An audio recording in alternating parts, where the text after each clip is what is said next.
Fala pessoal, tudo bom com vocês? Aqui é o João Monazzi, o novo professor da matéria Tecnologia de Áudio, daqui do Contraponto. E primeiramente é um prazer estar com vocês. Quero agradecer também o convite da escola, do Contraponto de estar junto, principalmente o convite também do Vitor, para assumir aqui o lugar dele e acompanhar vocês. Agradeço aí a passagem de bastão e a responsa. Obrigado pela confiança. E conversando com a coordenação da escola, a gente achou por bem gravar as aulas. Eu sei que o horário foi alterado, então para alguns esse horário fica mais complicado, ou até um tempo para a gente conseguir ir adequando, né? E o pessoal ir se organizando. Então, vou fazer um condensado do que foi nossa primeira aula e quaisquer dúvidas que surjam, podem me acionar via WhatsApp ali pelo grupo. Vamos ficar trocando essas figurinhas, tá? Estou ali disponível. Pelo WhatsApp também, eu enviarei as instruções para o primeiro trabalho. Cada mês teremos um trabalho, tá? Que valerá nota e ao final desses trabalhos nós vamos fazer a somatória ali para montar a nota dessa matéria. Fechado? Então vamos começar. A gente começou essa semana relembrando tópicos que vocês já tiveram, mas é bom sempre relembrar que é a matéria-prima do nosso trabalho, a matéria-prima do, do que a gente vive, né? Que é a música e o áudio em si, que é o som e acústica, né? Bom, a primeira coisa é a gente entender, pulou aqui, o que é o som. O som passa por duas etapas. Tem um momento que ele é físico, quando nós temos uma fonte física emitindo uma onda, precisa ter um meio físico onde essa onda se propague, e precisamos ter um receptor físico onde ele seja capaz de receber essa informação e transduzi-la, certo? Então, quando a gente fala de fenômeno físico, a gente pode considerar que é uma perturbação física em um meio, um fenômeno ondulatório que se repete e se propaga através de um meio, tá?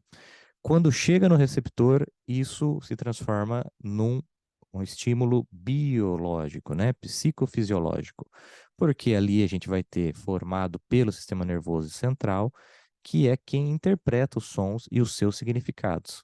Se é uma música, se é uma fala, um ruído, um latido, um miado, o que quer que seja, né? É ali que a gente vai fazer a conexão entre o que está sendo recebido e vamos traduzir na nossa biblioteca de sons aqui que acumulamos no decorrer da vida para o que aquilo significa, qual que é o símbolo daquilo, certo? Bom, a gente começa pela fonte, né? O que que a gente pode considerar como fonte de emissão sonora? Qualquer corpo elástico capaz de vibrar pode produzir um som e, nesse caso, recebe o nome de fonte sonora.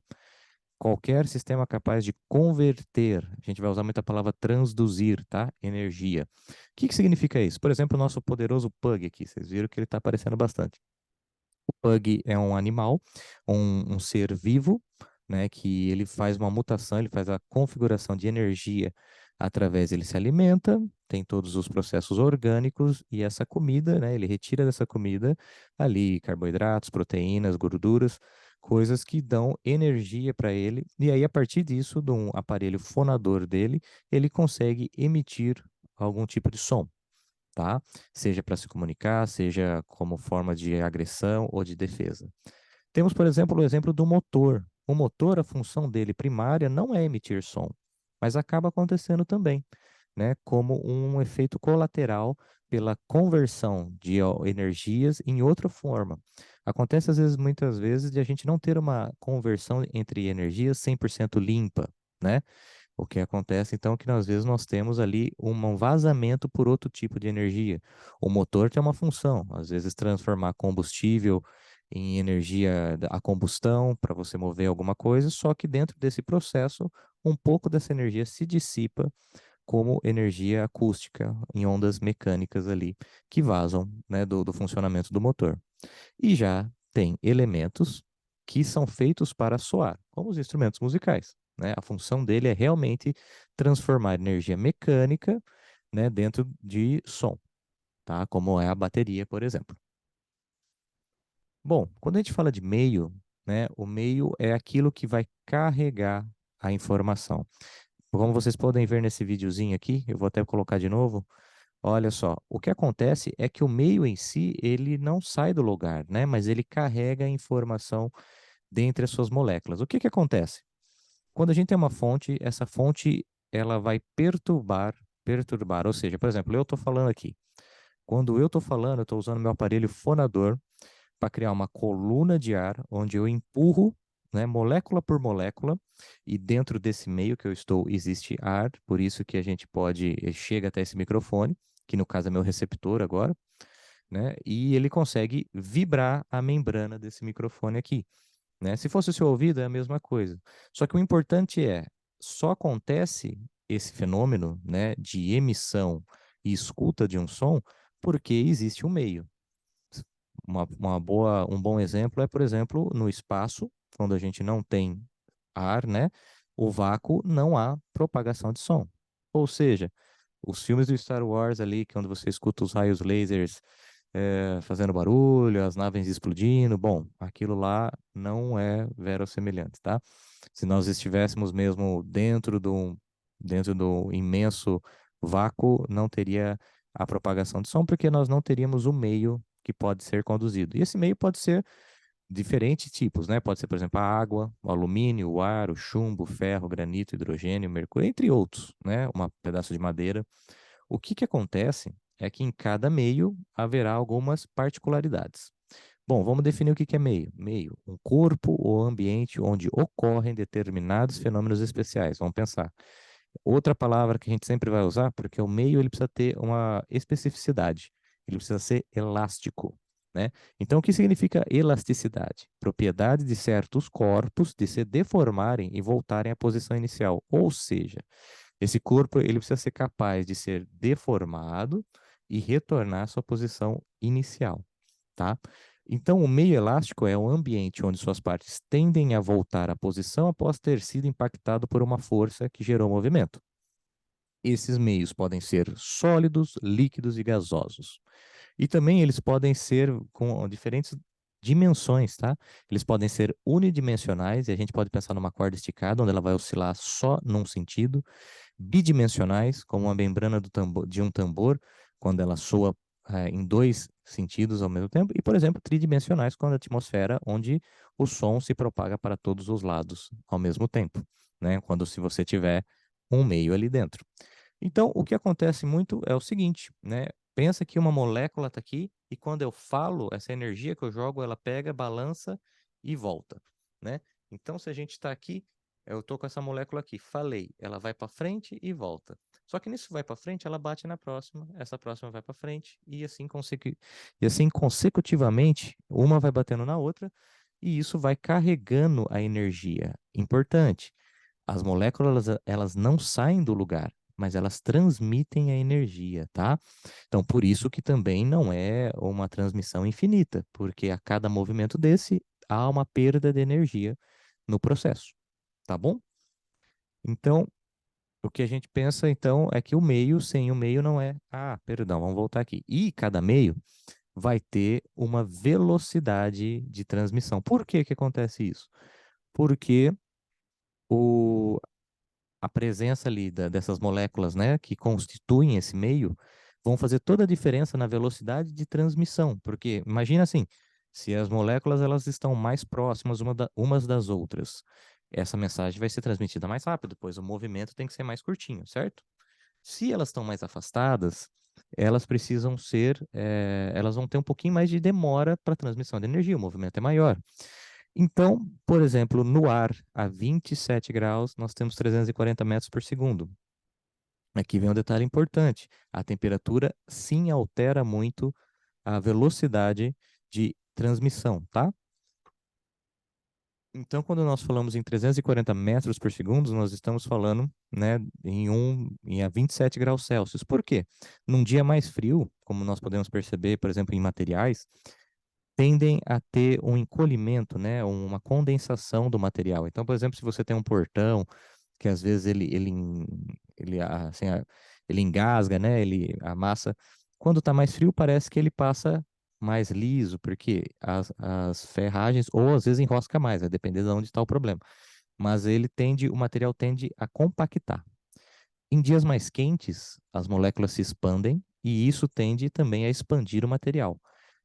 Com o ar acontece a mesma coisa, tá? Então, em dias mais quentes, nós vamos ter moléculas mais afastadas, isso acaba deixando a emissão da velocidade do som mais demorada.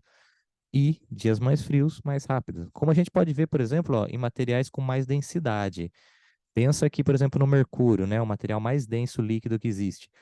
A gente chega até a velocidade de 1450 metros por segundo, porque são realmente um metal ainda líquido. Olha quando a gente vai para o alumínio, que é um metal sólido, né? 5.100 metros por segundo. Então a gente percebe que o tipo de material vai fazer muita diferença na velocidade da propagação, certo? Bom, e aí a gente chega na última etapa da nossa cadeia, que é o receptor, que normalmente é o sistema auditivo, que é responsável, né, pela transdução, ou seja, escutar aquilo lá e converter aquilo o que vem uma onda acústica se transformar numa onda elétrica, né, de um pulso elétrico, que é o que o nosso cérebro entende, e a decodificação do som, né, ou seja, o que significa aquele impulso elétrico, né, onde ele vai buscar a informação. Então, aqui, ó, um pequeno fluxograma, né? O que acontece? Onda sonora, vibração mecânica do tímpano, ou seja, né, o tímpano vai chacoalhar ali, vibração mecânica da cadeia ossicular, né, dos nossos 3 ossículos ali do ouvido, vibração mecânica da membrana da janela oval, né, esses ossículos, um vibra o outro, que até chegar ali na membrana da janela oval, formação de uma onda hidrodinâmica no interior da cóclea. Aqui a gente já está mudando, né? A gente estava vindo de oscilações físicas, né, e mecânicas. A gente já tem uma onda hidrodinâmica dentro da cóclea. Vibração, deslocamento das membranas basilares e tectoriais, tá? Isso aqui já está transformando em eh, sinal elétrico. Desestabilização do equilíbrio eletroquímico no interior das células ciliadas, né? Depois, transmissão desse desequilíbrio eletroquímico através da rede neural. Ou seja, vai para duas partes separadas do cérebro, né? Que vamos ter ali a decodificação. Então, ó, só para vocês entenderem aqui, né, a orelha externa, onde tem o pavilhão, o meato auditivo externo, né? Ali vai chegar a forma de energia, é uma vibração acústica, né? Então, o que que acontece ali? Por que que tem o formato da nossa orelhinha desse jeito, né? Parece um cone, se você reparar. Porque nós temos uma amplificação, né, do sinal.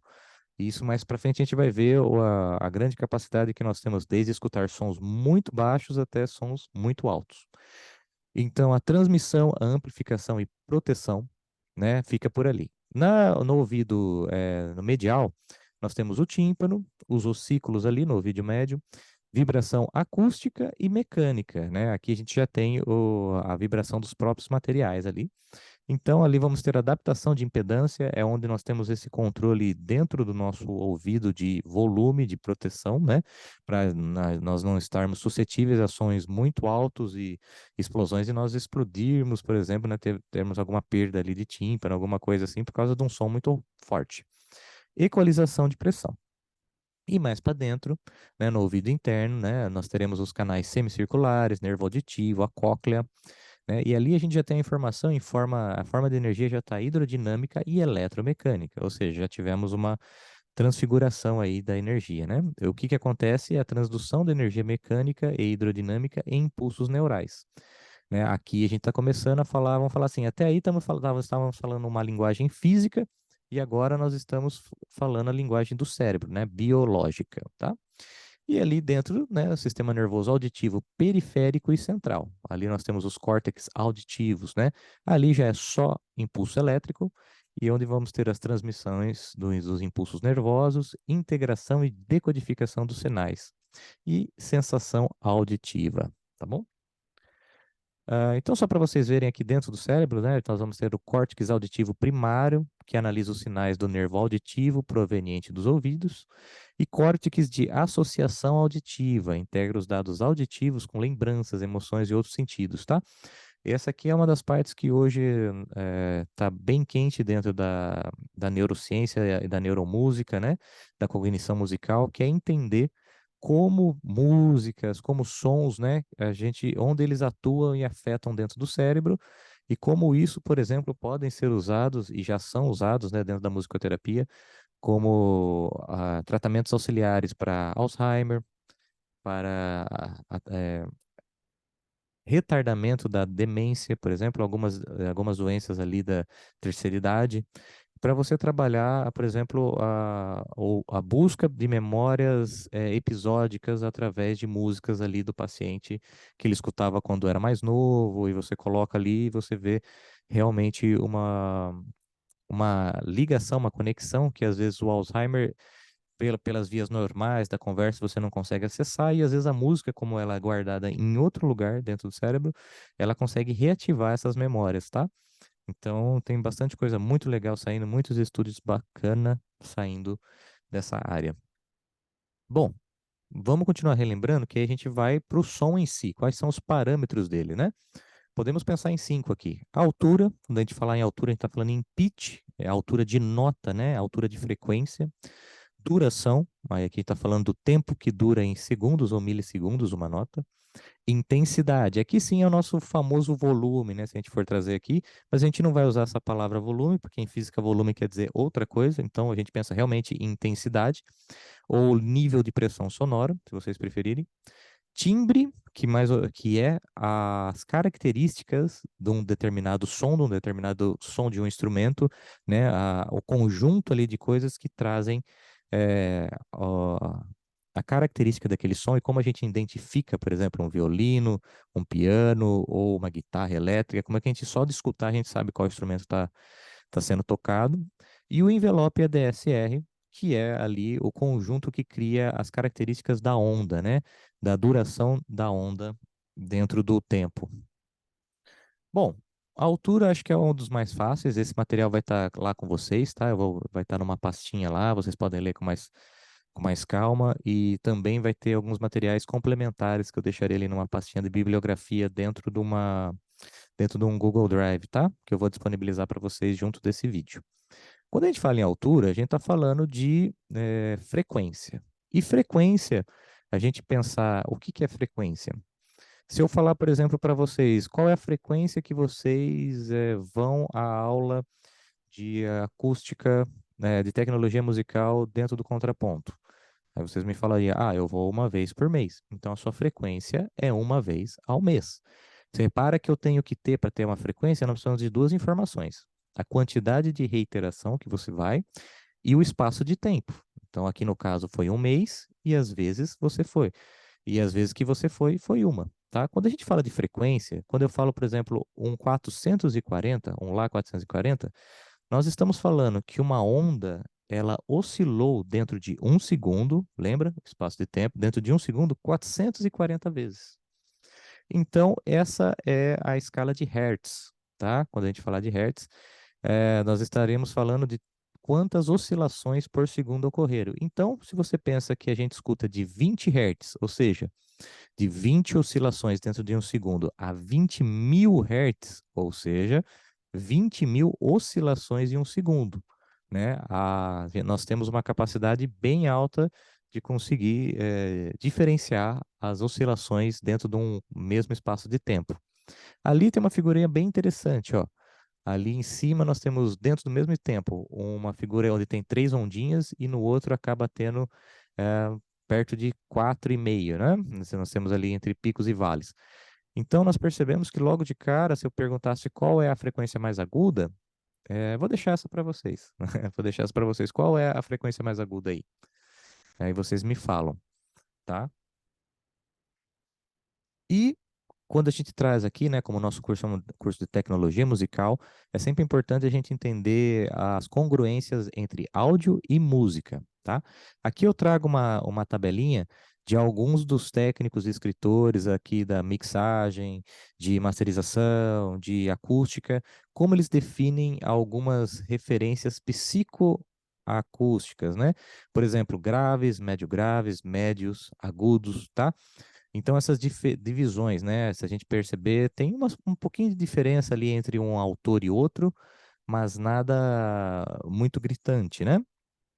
Alguns eles pensam mais em numa segmentação maior, outros um pouco menos, mas sempre nós teremos ali pelo menos os subgraves, os graves, o médio às vezes pode estar dividido um pouco mais, né? Porque é uma grande zona ali com muitas frequências importantes, né? A frequência da voz, a frequência da maioria dos instrumentos estão todas ali, né? Principalmente as fundamentais. E agudos e superagudos ali, os superagudos às vezes aparecem, às vezes não, podem estar dentro de agudos, tá bom?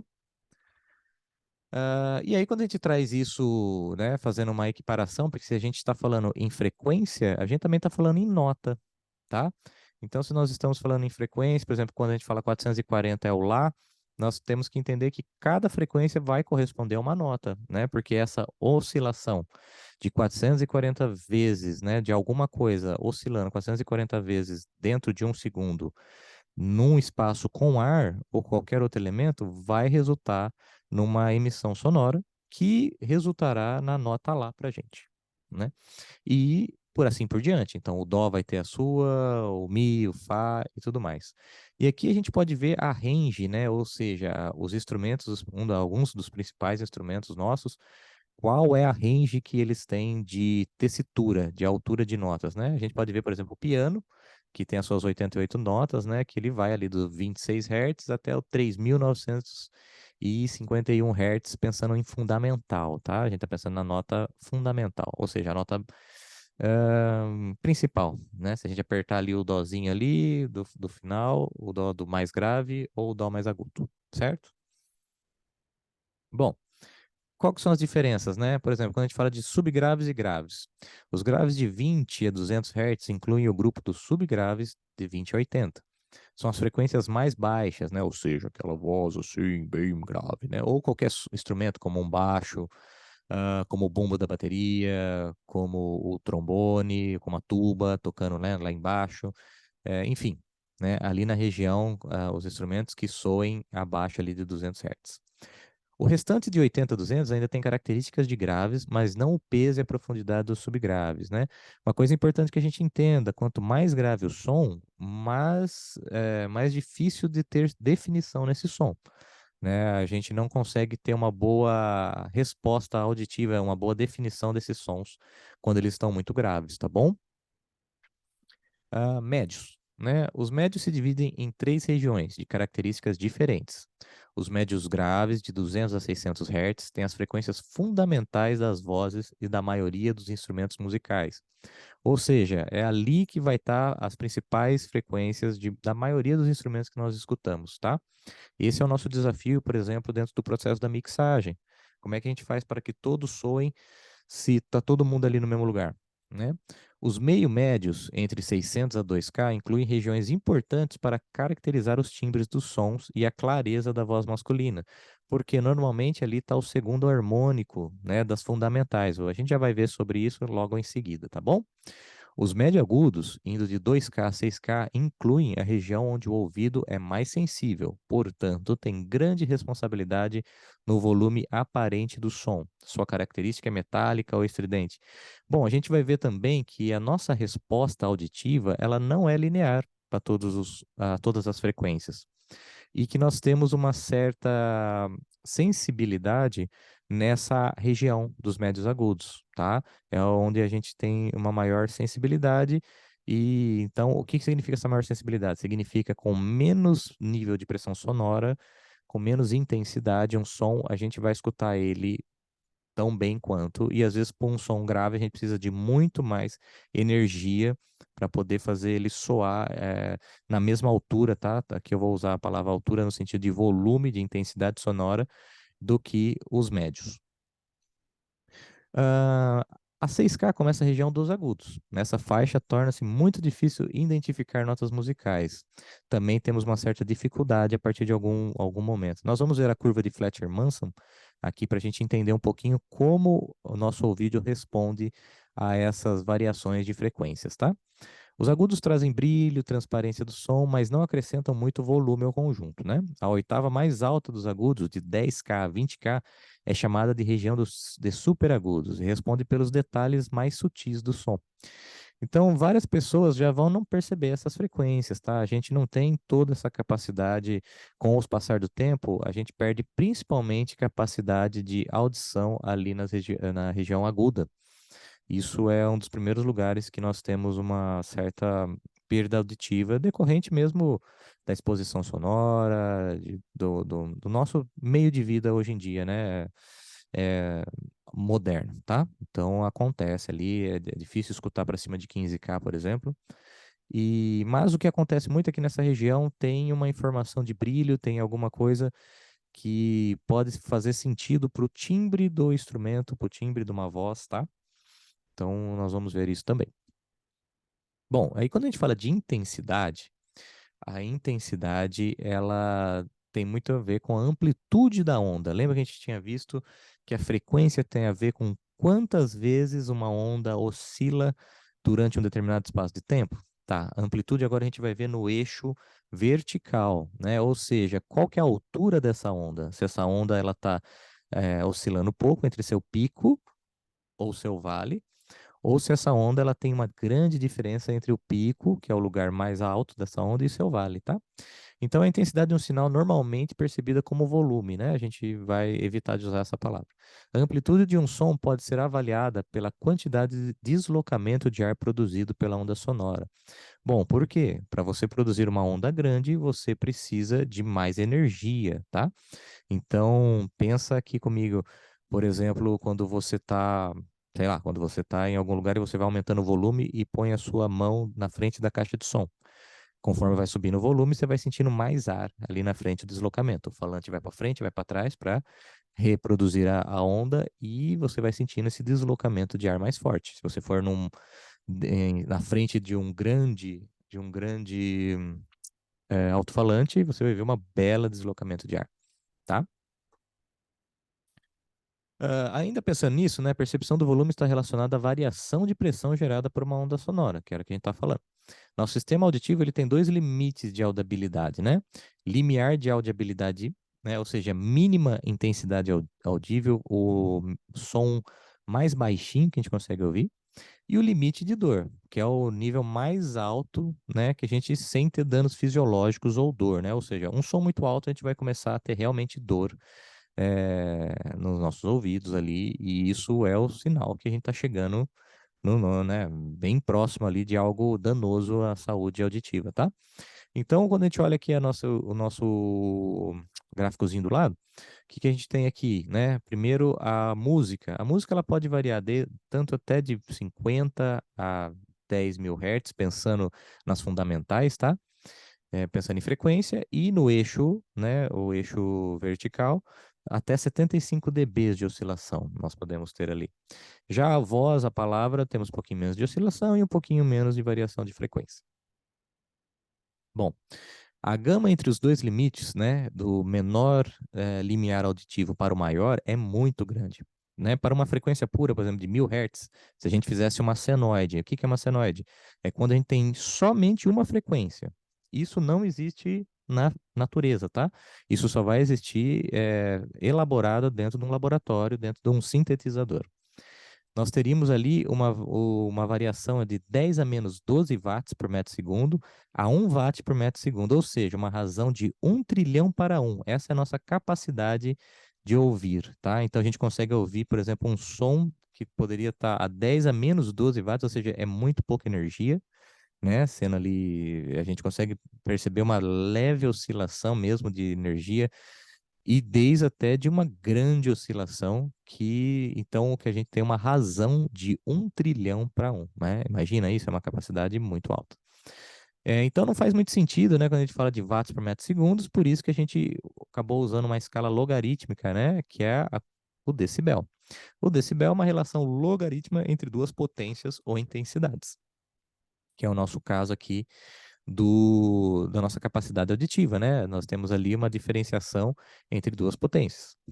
Aqui do lado, só para vocês terem ideia, é uma pequena, né, um pequeno gráfico que a gente põe a limiar aqui, ó, o 10 a menos 12 sendo o zero, né? E aqui a gente vai subindo cortando um zero aqui, né? Fazendo elevado a menos 11, menos 10, tal, tal, tal, até chegar elevado a 1.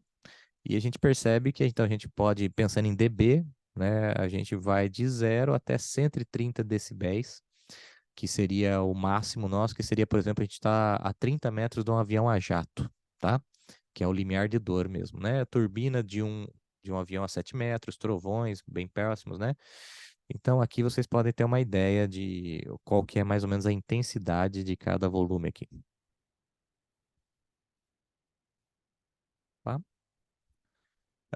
Aqui algumas só para a gente entender, porque com o tempo a gente vai falando, de algumas referências de siglas do decibéis, né, e algumas unidades dele, de medidas que a gente vai poder ver por aí. Então a gente vai ver o dB usado quando para comparação entre potências, né, sempre na base 10, que é a potência 1 sobre a potência 0.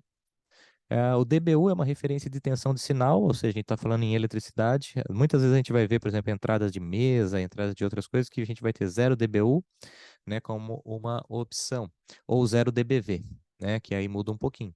Então, 0 dBu está sendo o equivalente a 0,775 volts, né, em qualquer impedância associada à variação de tensão.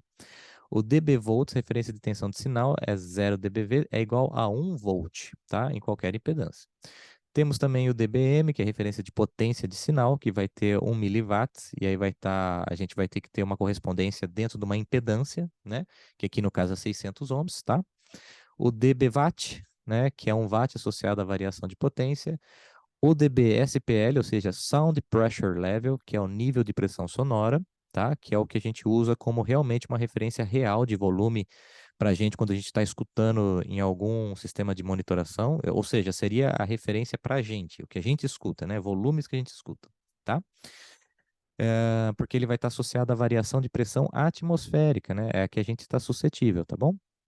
E o dBA, que é a referência do SPL, só que ponderada pela curva A. O que significa isso? Que é uma curva que simula a resposta do ouvido humano a 40 dBs, né? A SPL. Ou seja, a gente faz ali uma adequação aos volumes dentro do que como a gente escuta, não realmente linear. Porque em cima a gente vai ver uma escala linear, e o nosso ouvido não trabalha linearmente, como a gente viu ali, que a gente usa uma escala logarítmica, certo? Muito bem. Quando a gente fala de duração, aqui é um pouco mais simples, né? Quando a gente está falando do parâmetro de duração, é a duração que é medida em segundos ou milissegundos. Na música, a gente tem umas representações simbólicas dela, que aí, na verdade, nós vamos ter por referência, né? Ou seja, o quanto vale uma, as outras vão ter por padrão ali. Um tanto vai valer, por exemplo, às vezes o dobro, às vezes a metade, às vezes um quarto, um oitavo. eh, Podemos ter ali um terço, entre outras coisas, tá? Dentro da música. Já quando a gente vê o pacote, nós podemos ver a duração, por exemplo, de um som, né? E aí a gente pode analisar isso daí dentro de, por exemplo, o envelope ADSR, como está aqui no caso. Timbre, né? A gente chega no timbre aqui. Uma característica marcante da sonoridade de um instrumento, determinado pela presença e intensidade de harmônicos, né? Composição harmônica. Não existe uma unidade que meça timbre. Então a gente não tem só, né, alguma coisa que faça medição do timbre, porque o timbre é um conjunto de algumas particularidades daquele som. Por exemplo, a série harmônica, tá? Vamos falar um pouquinho de uma série harmônica, né? O que que é isso? A série harmônica, primeira coisa, lembra que eu acabei de falar que nenhum som na natureza ele é puro, né? Quando eu falo de puro, eu estou falando dele de tal forma que assim, apertei uma nota, tá saindo, por exemplo, cheguei no piano, apertei o dó. E ali eu achar que só o dó ele vai sair só a nota dó ali, né? Se eu passar, por exemplo, um espectrograma, né, que é um aparelho que vai ali definir como está o espectro sonoro. Não, ele vai achar várias notas ali, sendo que a mais alta, a frequência mais alta vai ser a referente à nota que eu apertei primeiro, o dó. Mas, né, pensando aqui o que que seria uma série harmônica, são essas outras notas que estão dentro desse condensado dessa primeira nota. Então, quando uma corda, uma membrana, um tubo ou qualquer outro objeto capaz de produzir sons entra em vibração, ou seja, está oscilando ali, uma série de ondas senoidais são produzidas, né? Não é apenas uma, são várias. Além da frequência fundamental, ou seja, aquela mais grave, que é da nota onde eu apertei, ou, por exemplo, se eu toquei o misão do violão, né? É o misão ali, a nota fundamental. Várias outras frequências harmônicas também soam. Se somarmos a amplitude da frequência fundamental às amplitudes dos harmônicos, a forma de onda resultante não é mais senoidal. Ou seja, né, ela já não vai ficar realmente aquela cobrinha bonitinha, assim, né, redondinha, né? Não, ela vai ficar toda bagunçada. Como a combinação exata de amplitudes depende da característica de cada instrumento e do ambiente, tá? Suas formas de ondas também são muitas distintas entre si. O que que eu quero dizer?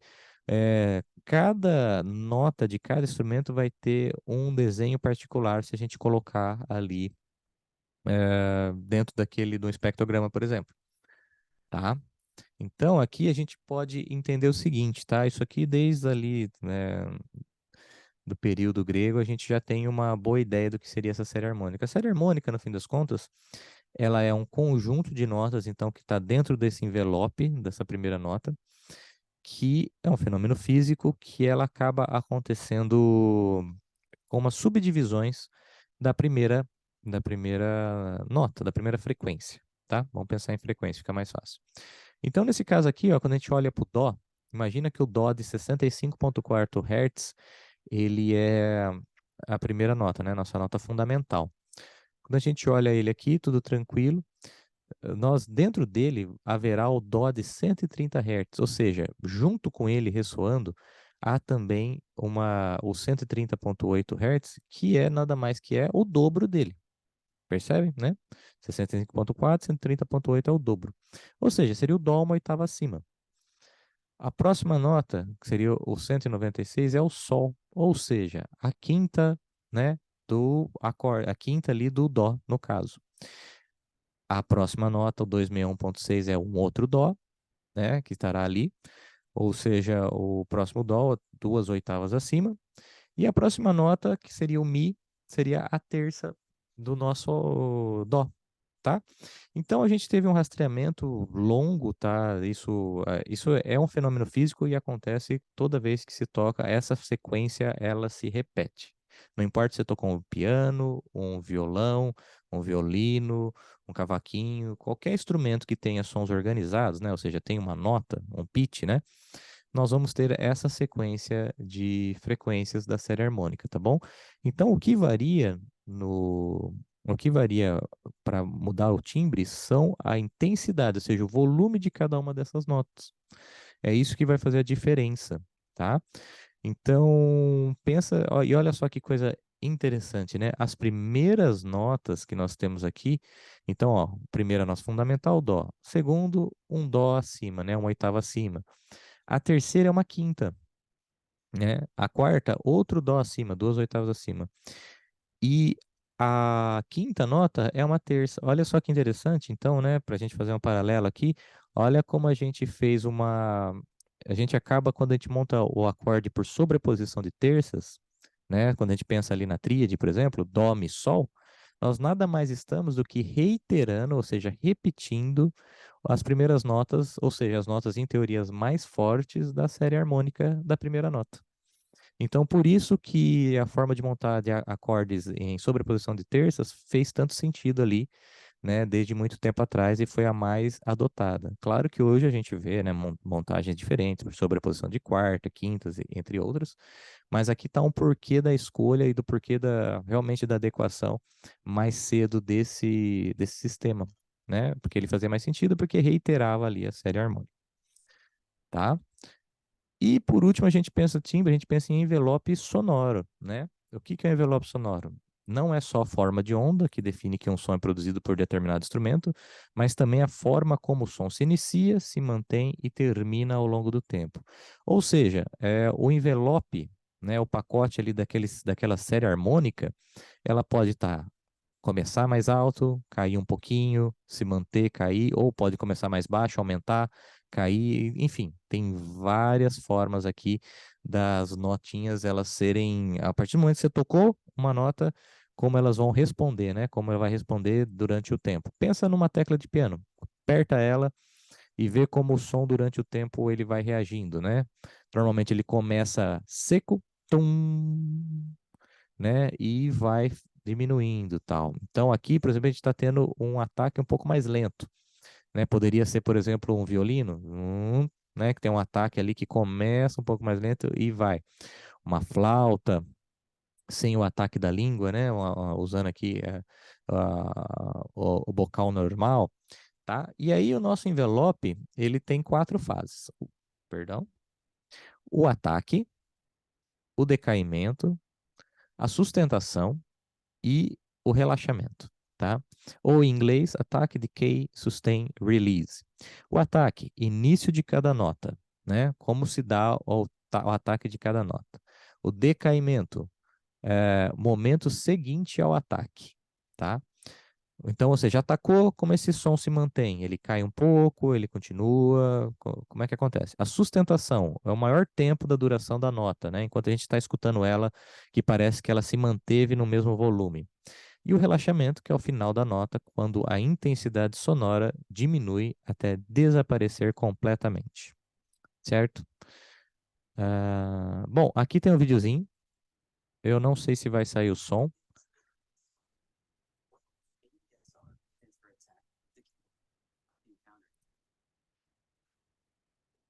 Aqui nesse vídeo eu vou colocar esse material, né, ali no nosso conteúdo, tá? A gente vai ver, ele vai explicar um pouquinho melhor, vai ter alguns exemplos sonoros, tá?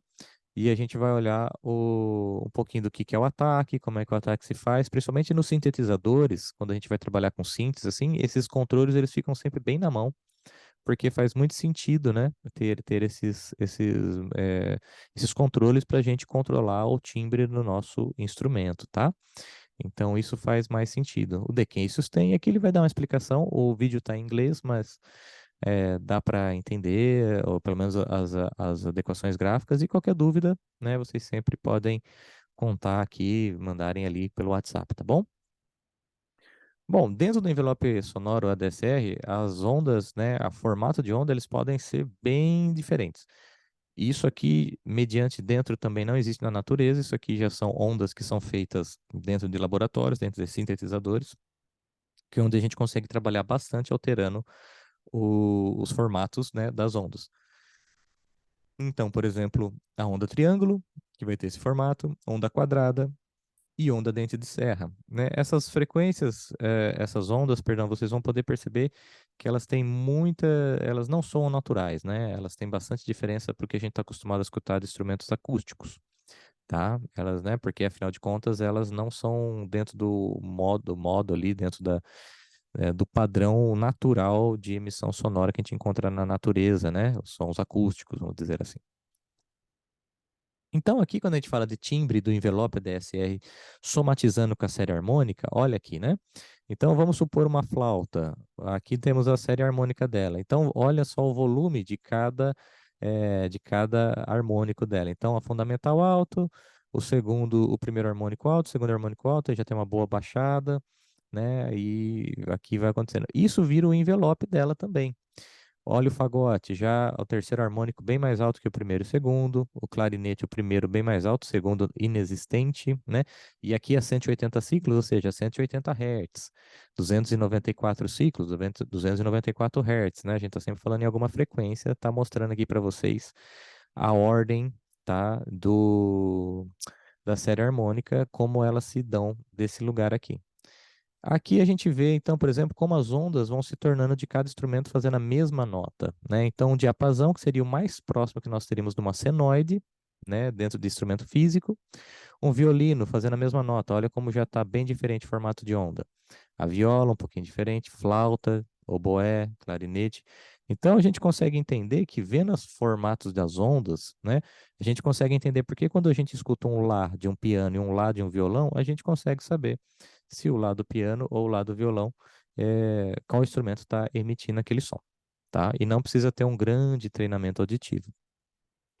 Então, aqui mais uma tabelinha, né? O timbre depende das variações de intensidade de cada harmônico, assim como da envoltória de cada harmônico, né? Ou seja, a intensidade e a envoltória dele. Aqui a gente percebe, por exemplo, um exemplo, né, do envelope, da fundamental, da frequência, do ciclo, e do volume dele. Um exemplo aqui, né? Um exemplo que a gente poderia entender. Bom, tudo isso é a maneira física que existiria no mundo natural, mas como a gente sente esse som, né? Como é que esse som é percebido por nós, né? Não é de uma maneira linear, como a gente já percebeu. Então, as sensações humanas são traduzidas dos órgãos dos sentidos para o cérebro de um modo nada linear. o ouvido precisa perceber duas grandezas, tá? A amplitude, ou seja, né? Precisa chegar no nosso ouvido e conseguir mexer no nosso sistema ali, nosso tímpano. E a frequência, né? Quando chega ali na cóclea, a gente vai identificar a nota que está ali, por exemplo. Para acréscimos iguais no volume, precisamos de multiplicações iguais na potência sonora. Então, aqui vem a parte legal, que, por exemplo, o quanto a gente precisa aumentar de 1 watt para 10 watts para 100 watts, né? Não é simplesmente dobrando a potência, né? É muito mais que isso, tá? Então, às vezes, a gente pensando em potência, aqui estamos pensando em potência elétrica, quando a gente vê em potência sonora, o dobro de watts vai ganhar 4 dBs, por exemplo, né? A gente não vai ter uma boa, um ganho absurdo, a gente não vai dobrar também o nosso SPL, tá? Então aqui a gente percebe alguma coisa aqui em cima já pensando em frequências, né? Olha só que interessante, o Dó, na primeira oitava 33 Hz, 66 na segunda, 132 na terceira, 264 na quarta, 528, 1056, 2112 na sétima, na oitava 4224, na nona 8448, né? E na décima 16.896. Então, você percebe que da primeira para a segunda oitava nós tivemos 30 Hz de diferença, enquanto da nona para a décima nós tivemos de mais de 8.000 Hz para perceber a mesma, para ter a mesma sensação de uma oitava. Se você tocar em uma oitava agora e for subindo, do grave para o agudo, você vai ver que está sempre 8 notas de diferença, né? 8 notas de distância. Então, olha só que coisa doida que a gente acaba tendo de percepção como ela é diferente, né? Então, existe no cérebro um processo matemático de conversão de valores das sensações que nos ajudam a lidar com as enormes, né, desproporções de valores, como se não fossem diferenças tão grandes assim. Esse é o processo do logarítmico, né? Então, mais ou menos para vocês entenderem, assim, as somas e subtrações dentro de um processo logarítmico, elas quase não fazem diferença, tá? Não altera. Multiplicações são sentidas como somas, divisões como subtrações, potências como multiplicações, tá? Então, para as nossas audições, né, de frequência de 10K, 20K, estão próximas, né? Elas estão bem próximas se a gente escutar, né? A uma oitava. Embora a diferença seja da metade do espectro de áudio, né? Ou seja, a gente escuta de 20 a 20K, ou seja, de 10.000 a 20.000 é uma oitava para a gente, né? O intervalo, enquanto os 10.000 para trás, a gente teve ali várias outras oitavas com bem menos diferença, tá? E aí, para a gente entender um pouquinho aqui de como a gente percebe a audição, né? Como é a nossa curva de percepção sonora, essa aqui é a curva de Fletcher e Manson, né? Que a gente percebe aqui, por exemplo, a nossa deficiência em escutar graves, né? Olha o tanto de energia, né, de pressão sonora que eu preciso para escutar, por exemplo, 20 Hz, tá? Então, 70 dBs, por exemplo. Enquanto se a gente chega aqui em mil Hz nessa curva aqui, nós temos se a gente começou em 70 dB, né? Nós temos aqui, por exemplo, a necessidade de 10 dBs, né? Ou seja, de 70 para 10 é muita coisa, né? Então a gente precisa de muito menos energia para escutar os médios agudos, e olha como a gente já começa a ter uma deficiência de novo nos agudos, ó.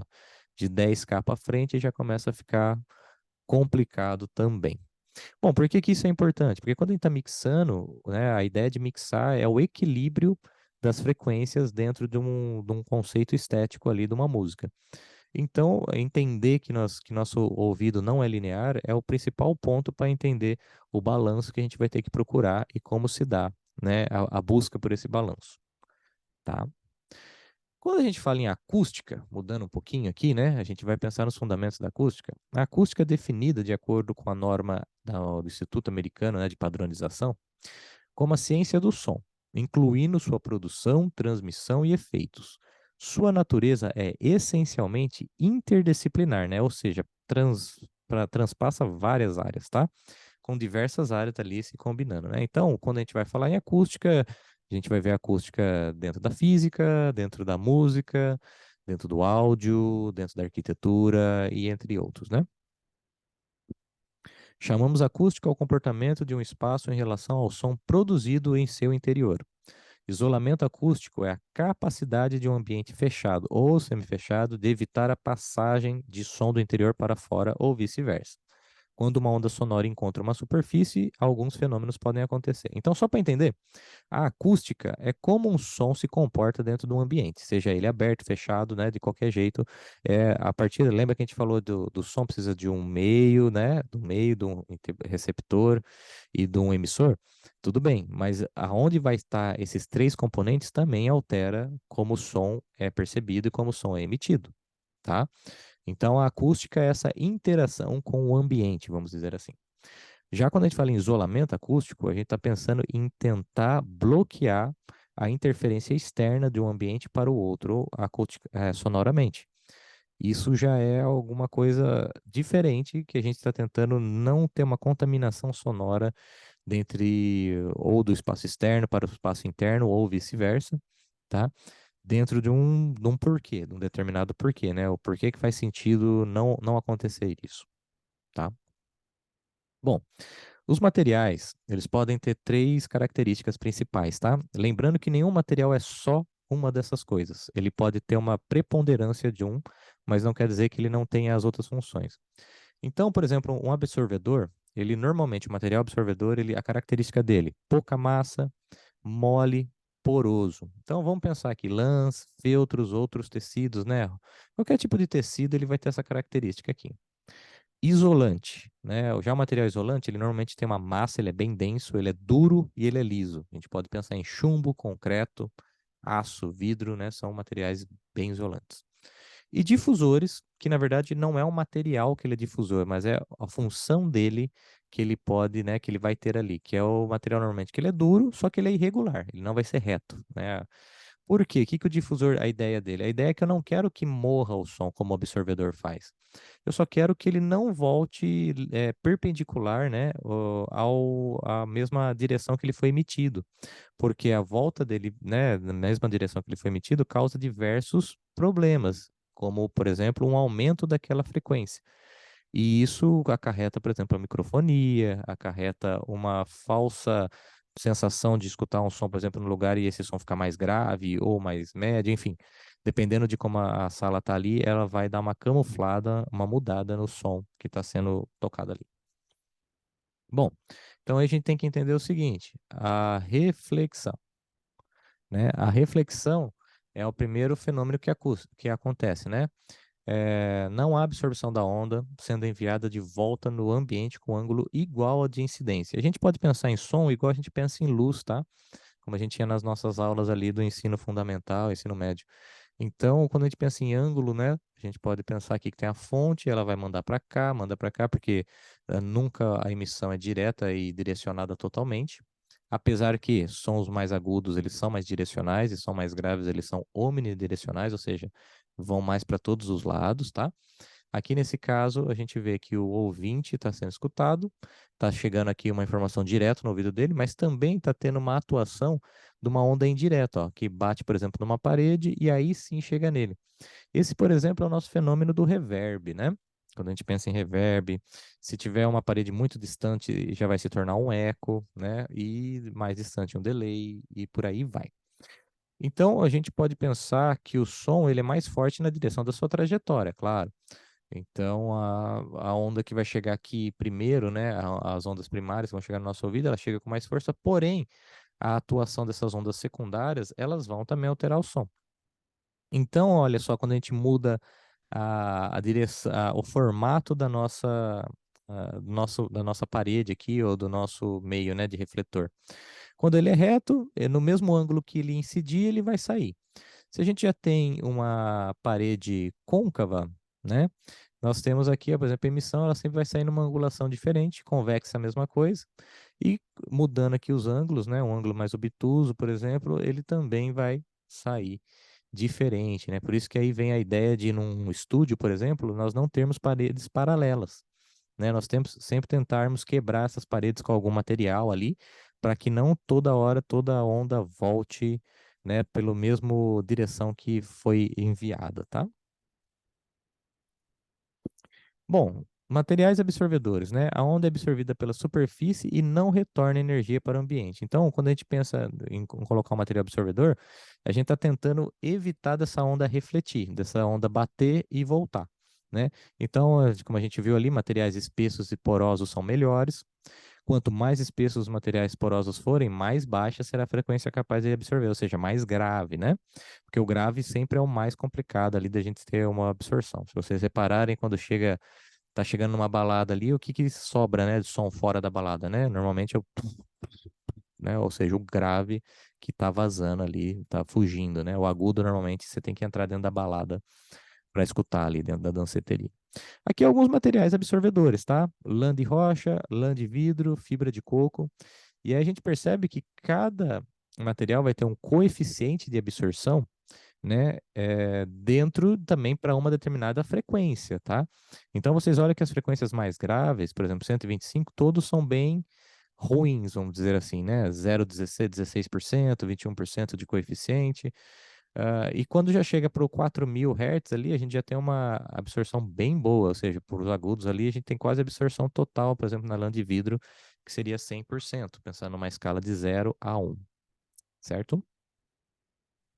E os difusores, que às vezes a gente tem uma sala, mas a gente não quer que ela seja. A gente usa a palavra morta, né? A palavra morta, porque quando bota muito material absorvedor, aquele som você vai ver que não vai ter reverb, né? Vai ficar uma sala bem sequinha. E para algumas coisas, é importante ter um reverb. É importante a gente ter esse som de sala, né? Vai depender muito do que vai se fazer nessa sala, tá? Então, na difusão, as ondas são espalhadas, não absorvidas, tá? E principalmente igual a parede branca para a luz, a gente pode fazer essa mesma ideia, né? Que então vai se ter a difusão ali das cores, né? Quando o branco ele reflete todas as cores. E mais importante, não existe material que é difusor, né? É a construção da forma do determinado elemento que vai dar a característica dele de ser difusor. Então, aqui um exemplo, por exemplo, de alguns difusores que são bem usados em estúdios, né? Esse dos quadradinhos aqui ou das ondinhas, tal. E aqui a ideia é essa, simplesmente que a onda primária venha de um jeito e as ondas refletidas vão para outro, né? Ou seja, não tendo perigo de ondas estacionárias, né? Que são aquela onda que bate e volta para o mesmo lugar, tá?